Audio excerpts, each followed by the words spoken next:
A final answer: should you steal bread if you're starving? Now, the first rule that all life is born understanding is that survival is the only rule. It's written into every cell in your body. When faced with death, you don't choose to steal. You're programmed to survive. So yes, if you're starving, you will steal. That's not a moral failure. That's biology. But maybe you're trying to be more than an animal. Maybe you're trying to replace your instincts with higher purpose. Maybe you've adopted religion. Thou shalt not steal. So let's moralize this. You steal from the baker. You make him poorer. That's wrong, you're told. But what if you asked first? What if you begged? Would it be any different? What if you died quietly at the doorstep of the man with the food? Would that be moral? Does the world owe you survival? The natural world doesn't. It only has one law: survive or die. But what about a world that claims to be better? A world that preaches morality, charity, salvation. A world with churches on every corner and rules etched in stone. In this world, the church survives off handouts. It is built by donations and run by those who ask and receive. Yet, when the starving man takes without permission, he is condemned. The church demands offerings. It demands morality. Those who have everything are promised forgiveness, while those with nothing are punished for needing anything at all. It says, begging is acceptable, dying is acceptable, stealing is not. It will reprimand the man who steals a loaf of bread to live. But there is no reprimand for the one who lets him starve, no sin in watching, no penalty for indifference. That's not morality. That's a script written by those who never had to choose between hunger and prison. If you must steal to survive in a moral society, then it's not you who failed, it is the society. Because that society isn't concerned with morality. It's concerned with property. But this isn't a new realization. Long ago, native people were brought to the great cities of Europe. They were shown the cathedrals, the cobbled streets, the markets overflowing with goods. But they didn't see greatness. They saw sickness. The rich feasted, the poor starved, only feet away.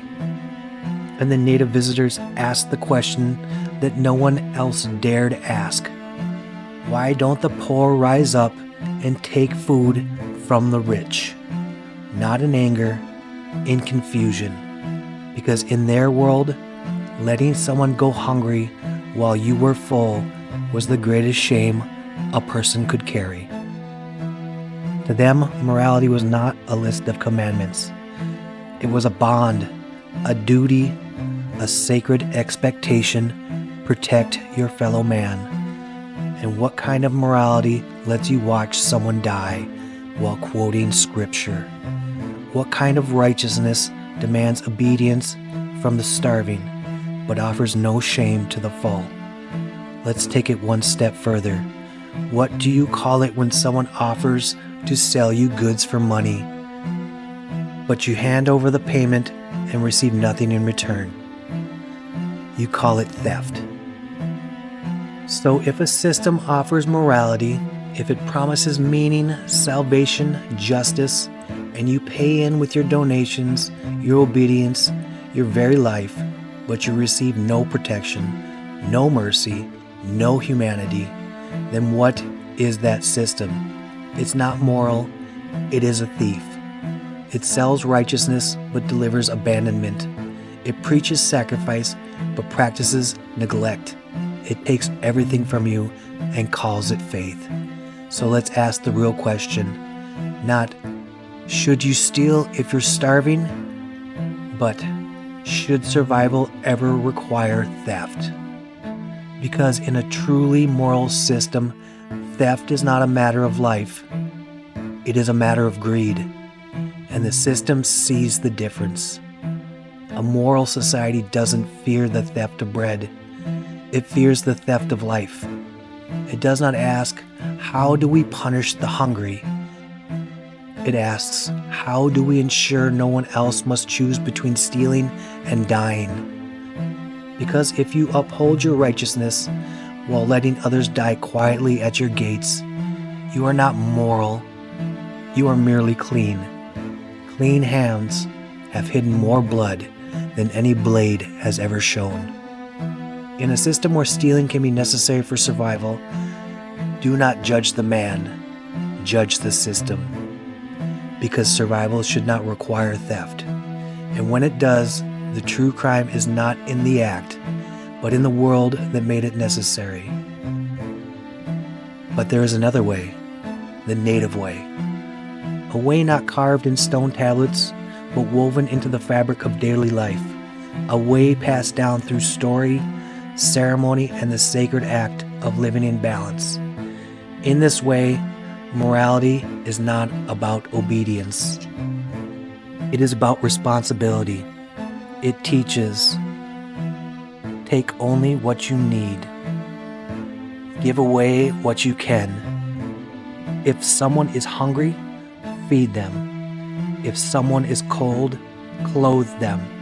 If someone is alone, walk with them. Hoarding is dishonorable. Neglect isn't silence, it's a wound to the whole.